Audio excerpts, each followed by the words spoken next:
We talk about lost technologies as if they simply faded, as if knowledge evaporates over centuries, drifting away through no one's fault, through the normal entropy of time. Old paper crumbles, old masters die, and the world moves forward without what they knew. That is not what happened here. Across these 10 cases, someone made a decision. A craftsman watched his notebooks burn and said nothing to stop it. A republic deployed assassins to intercept its own citizens. A family stopped teaching its children, not because they forgot, but because they chose to forget. A monk read a manuscript, set it down, and did not copy a single page. Most of what was lost here was not lost to time. It was taken, locked away, drowned in a state archive, encrypted in verse by a man with a scarred jaw who had stopped trusting the world, walked out of a dead man's apartment on a disk that has not been found in 25 years.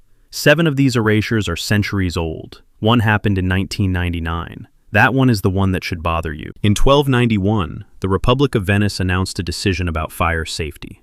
Every glass-blowing furnace in the city, hundreds of them, scattered through workshops across a city built on wood, would be relocated to the island of Murano, 3 miles offshore. The announcement cited the obvious risk of uncontrolled kiln fires in a densely packed wooden city. The Senate was being responsible. This was not about fire. For decades, a small number of Venetian artisans had been refining a process that no one else in Europe could replicate. They had learned to take ordinary silica sand, the same material that produced the cloudy, greenish glass found everywhere else on the continent, and convert it into something you could hold to a window and see through as clearly as open air. They called it cristallo, pure crystal glass, and the chemistry behind it was not obvious. Sand is full of iron compounds that tint glass green. The Venetians had discovered that manganese dioxide, added in exact proportions to a specific variety of Levantine soda ash imported from the Syrian coast, acted as an oxidizing agent, stripping the iron color from the melt almost entirely. Too little manganese and the glass stayed green.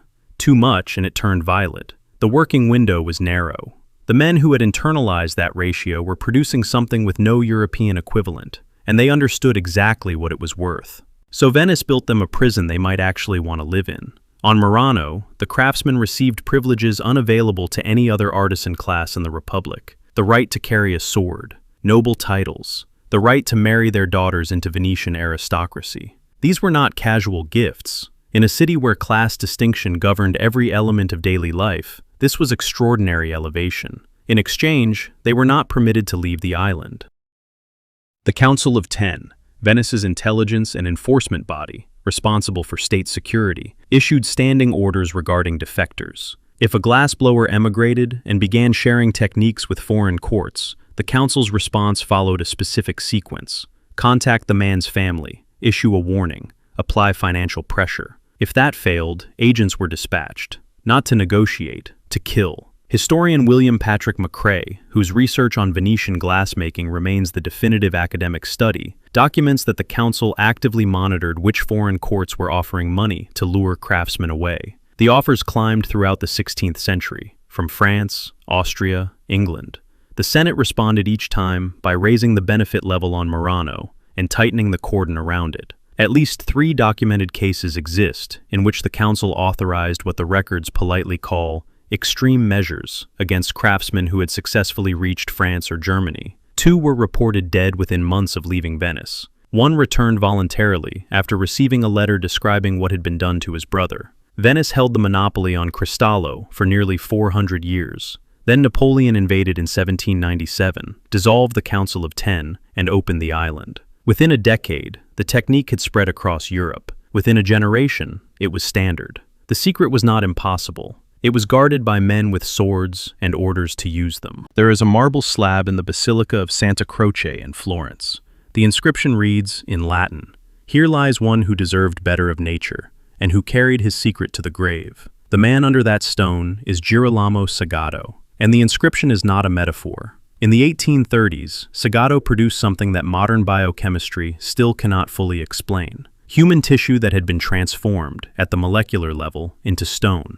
Not mummified, not preserved in resin or paraffin, chemically converted, the organic structures of muscle and skin replaced, compound by compound, by mineral material until the result was indistinguishable from agate or marble under analysis, yet retained the color, the surface texture, the precise anatomical detail of living flesh. His masterpiece, what he called the anatomical table, is still on display at the Natural History Museum in Florence. It is a mosaic of dozens of petrified human organs and tissue sections, arranged with the precision of a surgeon's illustration. The colors have not faded. The surface has not degraded.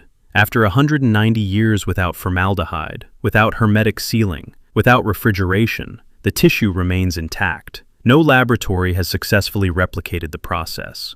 Researchers at the University of Florence have published several analyses. The working hypothesis involves silicic acid salts and possibly galvanic current applied during the treatment, a rudimentary use of electrical processes to accelerate mineral substitution, effectively compressing what geological fossilization does over millions of years into a period of weeks or months. Sagato himself had traveled extensively in Egypt in the 1820s and returned with techniques he described only in vague terms. He mentioned silica replacement. He mentioned electrical apparatus. He mentioned the process being dependent on specific proportions he declined to specify. Then he spent 15 years trying to find a patron for this work. He approached the Duke of Tuscany repeatedly. The Duke declined. He approached academic institutions. They declined, or suggested his work might be fraudulent, or possibly demonic. The word appears in at least one written response from a colleague. The church declined. He died in 1836 at 60 years old, without a patron, without a publisher, without a single apprentice. In the weeks before his death, his laboratory assistant watched him systematically go through his records. The formulation notebooks, the compound ratios, the correspondence that referenced specific chemical combinations. He burned them in the fireplace over the course of several days. He was specific about why. He did not want anyone working backward through his failures to reconstruct what he had done. He had offered the world this knowledge, and the world had accused him of sorcery. He was done being generous. The only thing left is the anatomical table and a handful of specimen heads in a glass case. Tissues chemically identical to mineral stone. No degradation after nearly 2 centuries, and no formula. Start with the facts we know. On August 11, 1999, a Dutch electronics engineer named Jan Sloot was found dead in his apartment. Cause of death? Cardiac arrest. He was 52. 2 days earlier, he had been scheduled to hand over a computer disk containing the source code for an algorithm he had spent a decade developing. He had just signed a contract worth $30 million. The investors had watched live demonstrations of the technology dozens of times. Roel Piper, a vice president at Philips Electronics, had resigned from Philips specifically to lead Sloot's startup. He was that convinced. The disk was never handed over. Jan Sloot died in his sleep. When investigators searched his apartment and workshop afterward, they found his demonstration hardware, his handwritten notes in the personal notation system he used for everything, his soldering equipment, his component parts. The disk was not there. Here is what the technology was supposed to do. Sloot claimed his system, the Sloot digital coding system, could compress a full-length feature film to 8 kilobytes of data. A single moderate-resolution photograph today is several hundred kilobytes. A streaming film runs to multiple gigabytes. 8 kilobytes for a film is not merely impractical.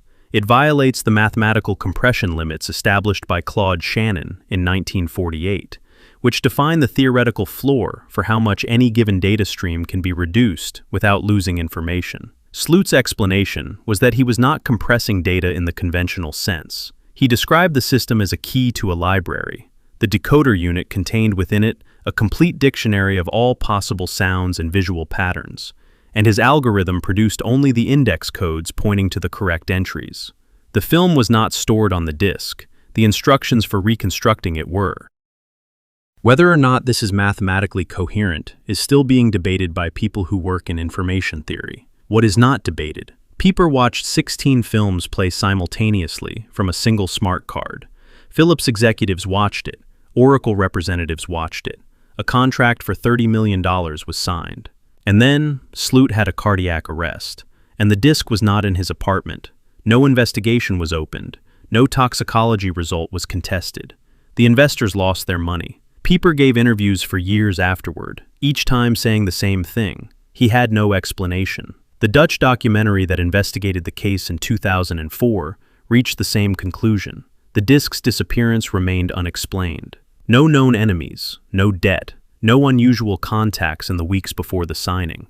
a company 2 days from a successful close. He went to bed. He did not wake up. The most important thing he owned was simply not there anymore. I've spent a lot of time with this case. I track where things vanish, and I know what it looks like when something wants to stay hidden. What I cannot tell you is whether Jan Sloot was unlucky or inconvenient. What I can tell you is that the question has not been answered in 25 years, and no one with the authority to answer it has shown any interest in trying. Of all the cases on this list, this is the one that kept me circling back. Every other erasure happened across decades or centuries, time enough to rationalize. Jan Sloot died on a Tuesday. By Thursday, the most consequential thing he possessed had ceased to exist. I have followed cold trails before. This one went cold before the body was cold. His real name was Niccolo Fontana. He was called Tartaglia, the Stammerer, because of what French soldiers had done to his face when he was 12 years old. 460 years before Jan Sloot went to bed and did not wake up, a different man spent his life watching knowledge he had created move through the world under someone else's name. The mechanism was different. The outcome was identical. The knowledge survived. Its author did not receive credit, protection, or peace. The pattern is not a coincidence. It is the operating logic of how institutions treat dangerous ideas. In 1512, the army of Louis XII sacked the city of Brescia. His father was killed in the street. His mother hid him in a cathedral. A soldier found him and cut his jaw open, then cut his palate, then left him for dead. The wound healed wrong. His speech never fully recovered. He taught himself to talk again by reading aloud to himself in the fields outside the city, alone, for years, until the mechanics of it became bearable. The man who came out of that process did not trust easily. By 1535, Tartaglia had solved the cubic equation. In the mathematical culture of Renaissance Italy, this was not an abstract achievement, it was a weapon. Public mathematical tournaments, where scholars bet money and reputation on solving challenge problems, were a functioning economic market. The man who could solve equations of the third degree, which had resisted any general solution since antiquity, could win every tournament he entered. Tartaglia kept the method in a 14-line poem, deliberately obscuring the logical derivation while preserving the operational result. You could read the poem and apply the algorithm. You could not work backward from it to understand the proof. He used it to win in front of crowds. He refused to explain how. Girolamo Cardano, a brilliant, volatile mathematician from Milan, wrote to him asking for the method. Tartaglia refused. Cardano wrote again, and again. He offered money. He arranged an introduction to a military patron who wanted to use mathematical techniques for artillery calculations. The cubic equation had direct applications in ballistics, and Tartaglia's work was of interest to the Venetian military establishment. They met. Cardano swore on the Gospels that he would never publish, never teach, never write down the formula outside of coded personal correspondence. Tartaglia, who had spent his adult life trusting no one, trusted this oath. He gave Cardano the derivation. Cardano published it a decade later, under his own name, in the Ars Magna. His justification: he had discovered that a mathematician named Scipione del Ferro had independently reached the same solution before Tartaglia. Since Tartaglia was not the original discoverer, Cardano argued, the oath was technically void on a technicality. Tartaglia spent the remaining 14 years of his life in a public feud, conducted in open letters across the Italian mathematical community. Every detail of the betrayal, the wording of the oath, the exact circumstances of the meeting, the text of the correspondence, is documented. Because Tartaglia documented it himself with the obsessive precision of a man who had been deceived and could not stop thinking about it. He died in 1557 with no resolution. His personal notebooks, which contained the original working proofs and the ballistic applications that had interested Venice, were never located after his death. The formula is called Cardano's formula. It has been called that for nearly 500 years. They lived in Dresden, father and son, Leopold and Rudolf Blaschke.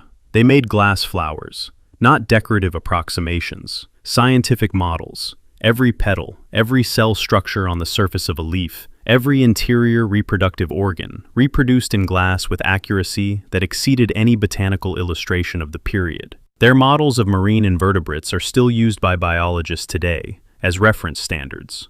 Living specimens change and degrade. The Blaschke models don't. Harvard commissioned them in 1886. The resulting collection, over 3,000 models across 800 plant species, is in display in Cambridge and is essentially irreplaceable. No one has replicated them. Corning Museum of Glass researchers have spent decades attempting it. They can produce similar pieces, not identical. Something about the surface quality, the color stability, the refraction characteristics of the Blaszka models exceeds what any subsequent technique has achieved. Analysis suggests Leopold modified his lampworking torch to reach temperatures that would normally destroy the work, achieving a surface finish that no standard method produces. He also used metal oxide additives that modern laboratory regulations prohibit. Rudolf Blaszka burned his father's failed experiment records before his own death in 1939. He was specific and deliberate about it. When journalists asked, over the years, why they had taken no apprentices, both men gave variations of the same answer. The work was theirs. It would end when they ended. Rudolf outlived his father by 36 years. 36 years in which he could have taught someone anything. He chose not to. This case unsettles me in a different way than the others. The guilds, the republics, the empires, they all had institutional reasons. Rudolf Blaszka had only a preference. And a preference held against the entire biological and technological arsenal of the 20th century turned out to be sufficient. Sometimes the most impenetrable lock is simply a man who has decided that the door stays shut. Every chart Portugal sold to foreign buyers in the late 15th century was wrong. Deliberately, mathematically, precisely wrong. This requires a moment. Early maps are typically imagined as imprecise, approximations, guesswork, the crude output of limited instruments. What Portugal was doing was more sophisticated than that. They were producing two sets of charts simultaneously, an accurate version, held under seal in the Royal Archive, issued only to specific captains on specific voyages, and an export version in which longitude coordinates had been systematically displaced, critical shoals repositioned, and the timing of trade wind patterns omitted. A Spanish intelligence agent who purchased a Portuguese chart of the African coast. Spanish intelligence was actively doing exactly this. Received a document that looked correct, bore the marks of a credentialed cartographer, and would steer him wrong. King João II formalized this system around 1481. The body that maintained it was called the Mathematics Committee, a group of royal astronomers who worked in rooms no foreign diplomat could enter. They maintained the conversion tables, allowing translation between the public charts and the true ones. Every captain departing on a sensitive voyage received a set of correction tables under personal seal. The standing orders were explicit. If the ship faced capture, destroy the tables first, before the charts, before the logbook, before anything else. The Cantino map, the accurate one, smuggled out by an Italian spy in 1502 in exchange for 12 gold ducats, shows the true state of Portuguese geographic knowledge at that moment. Comparing it to the official export charts of the same period, reveals systematic longitudinal displacement of up to 15 degrees in strategically sensitive areas. This was not error. Portugal maintained a navigational monopoly on the Atlantic route to India for 80 years through the combination of genuine knowledge and deliberate disinformation. Cartographer Diogo Ribeiro was required to work in a locked room with a guard outside. His output delivered directly to the king, without passing through any intermediate hand. The correction tables were all destroyed, as ordered. What survives are the false maps and the true ones. The mathematics connecting them, the actual calibration system, does not appear to exist anywhere in the surviving archive. Here's the part I keep returning to. Not just that Portugal operated the most sophisticated information warfare program of the 15th century, but that it worked for 80 years, because they understood something the rest of Europe was only beginning to grasp, that a map is not a drawing of the world. A map is a weapon, and like any weapon, you control who holds it. Venice kept its secret for 400 years by building a prison its craftsmen preferred to stay in. The method was sophisticated, privilege as chain. What happened in West Africa was simpler and more brutal, but the underlying logic was identical. Knowledge survived exactly as long as the structure around it survived. When the structure fell, the knowledge fell with it. In the British Museum in London, you can stand in front of a bronze plaque the size of a large painting, a royal court scene, a king surrounded by attendants, figures in ceremonial dress, rendered in metal that is, in places, 2 millimeters thick. 2 millimeters. the thickness of a credit card. Cast in West Africa in the 16th century, the metallurgical precision required to produce hollow bronze castings at that wall thickness, maintaining structural integrity across the full surface, controlling metal flow through the wax investment mold at that scale, challenged European foundries of the same period. Modern foundries, equipped with computer-controlled pour systems and vacuum degassing technology, find replication of the finest pieces difficult. The craftsmen who made it were members of the Igun Eranwan, the royal guild of casters in the Kingdom of Benin, what is now southern Nigeria. Their practice was traceable back to at least the 12th century. They lived in a dedicated quarter of Benin City, worked exclusively for the Oba, the king, and were considered legally his property. The knowledge of the casting method passed father to son, inside specific families, and was inseparable from the ritual and social hierarchy of the guild. The specific clay formulation for the outer investment mold, which allowed the extreme thinness of the final cast, and the multi-stage firing process that controlled the pour, were sacred technical knowledge. Metallurgical analyses by the Museum of Ethnology in Vienna confirm that the firing sequences for the more complex pieces required days or weeks per object. In 1897, a British military force burned Benin City, expelled the Oba into exile, and confiscated approximately 4,000 objects. The Oba, whose presence was the entire reason the guild existed, was gone. The craftsmen remained. The physical techniques were not forgotten overnight, but the transmission of the most critical refinements, the elements passed from a master to an apprentice through ceremony and long supervised practice, had been embedded in a social structure that required the king at its center. Without the king, the ceremony had no context. Without the ceremony, the transmission had no mechanism. The quality of Igun casting declined measurably within a single generation after 1897, not because the craftsmen stopped caring, because the thing that organized the knowledge had been destroyed. The plaques taken to London are still there. The Oba's successors have been requesting their return for decades. The British Museum has continued to decline. In the year 540 AD, a Persian army appeared outside Antioch with something the Byzantine defenders had never encountered. The siege towers were moving across uneven ground, not rolling in the flat approach that every garrison knew how to counter, by digging trenches, placing obstacles, angling the approach to force the machines off balance. These towers were adjusting. As the terrain rose and fell outside the walls, the upper platforms remained level. The fighting deck, where archers and assault troops waited, maintained constant elevation, regardless of what the base was traversing. Procopius of Caesarea, the Byzantine historian who was present at multiple campaigns of this period, described watching the machines approach and reaching for theological language before correcting himself. The phrase he used and then walked back was, "demons encased in iron."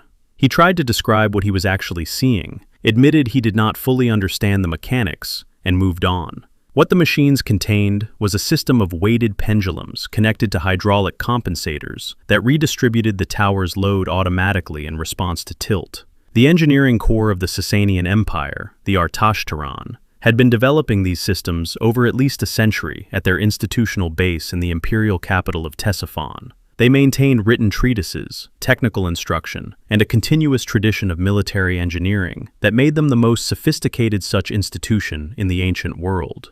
In 637 AD, Arab armies defeated the Sasanian Empire at the Battle of Al-Qadisiyah. Ctesiphon fell. The Artaxerxes schools and accumulated technical libraries were classified by the incoming Islamic administration as centers of Zoroastrian religious practice. In the context of early Islamic expansion, this made them appropriate for closure rather than preservation. The schools were shut. The engineering libraries were burned or dispersed. The mechanical complexity of siege engineering in the region dropped within a generation and did not recover for nearly 2 centuries. The record resumes in the 9th century, when Abbasid scholars, deliberately searching through the remnants of earlier civilizations, began reassembling fragments of the lost tradition. By then, the men who had calibrated the self-leveling towers were 3 generations dead, and no one was entirely sure what had been in those libraries. The families in Haifa and Tyre knew exactly what they were doing when they stopped. They were not forgetting. They were not failing to teach their children through distraction or the ordinary press of daily life. They were making a specific, deliberate choice to extinguish a knowledge they had maintained for 1,500 years. They had weighed the options, continue the practice under Roman occupation, hand it over to the empire that had prohibited them from owning it, or simply let it stop, and they had chosen the third. The knowledge was the production of techelet, an extraordinarily specific blue dye, extracted from the Mediterranean snail Murex trunculus, required for use in Jewish prayer garments and the high priest's robe. The color was not simply blue. Talmudic texts described it as the exact shade of the clear sky at dawn, neither sky blue nor violet, but the precise hue at the threshold between them. And the chemistry to achieve it was genuinely unusual. The dye molecule becomes blue only when exposed to ultraviolet light during a precise phase of the fermentation process. Too early in the process and it fixes as purple. Too late and the color degrades into an indistinct gray. The correct window was narrow, dependent on ambient temperature, and required calibration that took years to internalize through practice. 12,000 snails to produce 1 gram of dye. The entire eastern Mediterranean coastline operated essentially as a single supply chain. Roman authorities restricted access to the production facilities progressively through the 4th and 5th centuries, first through taxation calibrated to make the industry economically impossible, then through an explicit prohibition on Jewish ownership of production infrastructure. The dye families did not attempt to continue in secret. They stopped. They stopped teaching the fermentation timing. They stopped passing down the preparation sequence for the snails. They stopped, and when the oldest practitioners died, there was no one left who knew. By the 7th century, rabbinical scholars were debating which species of mollusk had even been used. The knowledge had been erased so completely that the basic biological starting point was no longer certain. The technology was reconstructed in 1980 by a physicist named Otto Elsner, working from Talmudic descriptions and marine biology surveys over several years. He confirmed the ultraviolet activation mechanism by accident, leaving a batch of dye processing in direct sunlight one afternoon and returning to find the correct color had developed. 1,500 years. Chosen erasure as an act of dignity. Recovered by chance from a window left open on a sunny day. Sagato burned his notebooks because the world insulted him. The dye families in Haifa stopped transmitting because the world had taken everything else they owned.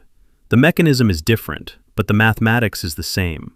When the cost of sharing exceeds the benefit, knowledge stops moving. These were not ignorant people who forgot what they knew. They were experts who made a calculation and decided the answer was no.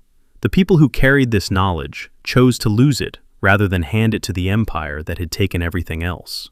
I have read a lot of cases where knowledge was stolen, burned, or purchased.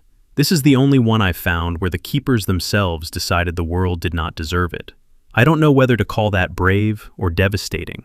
I keep landing on both. Somewhere in the libraries of the Byzantine Empire, in the 6th century, a physician finished writing a chapter that no one was going to copy. Sagato burned his notebooks in a fireplace out of spite. The people in Haifa stopped transmitting out of defiance. What happened to this document was quieter than either of those, and in some ways harder to trace. There is no single moment, no single actor, no single decision I can point to. Only an accumulation of hands that reached for other manuscripts instead. A pattern that emerged from 10,000 small choices, none of which left a record. I find that kind of erasure the most difficult to investigate. Arson leaves ash. Silence leaves nothing at all.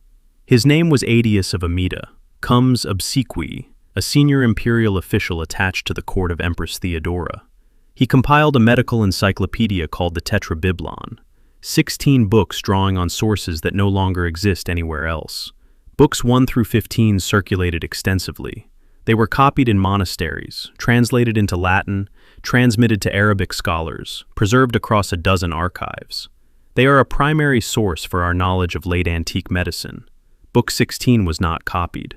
It contained 153 chapters on gynecology, contraception, and what Aetius described as the management of conception, methods of preventing and terminating pregnancy, treatments for reproductive irregularities, pharmacological compounds whose dosage calibrations were noted with clinical precision. Medical historians who have analyzed the surviving fragments describe the level of sophistication as considerably more advanced than what European medicine would independently develop for the following 1,000 years. We know what was in it through fragments, partial Latin translations made before the systematic suppression began, quotations embedded in other texts, references by later physicians who had seen the complete manuscript before it became inaccessible. Aetius documented the use of wild carrot seed, Daucus carota, as an implantation inhibitor. Modern pharmacological research has confirmed genuine efficacy for this compound. He described compounds from artemisia and pennyroyal, with dosage calibrations distinguishing effective threshold from toxic threshold. This was not folk knowledge assembled from tradition. This was clinical documentation with pharmaceutical precision. Theodora, his patron, the woman who had commissioned or enabled this work, had a specific context for it. Before she became empress, she had been a performer and courtesan. She had survived in that world, partly through access to exactly the kind of reproductive management Aetius documented. When she became empress, she retained a circle of physicians with expertise in this area. The historian Procopius of Caesarea, writing in his Secret History, a document not intended for publication during his lifetime, confirmed that Theodora possessed what he called remarkable knowledge in this domain, and used it. After her death in 548, her circle dissolved.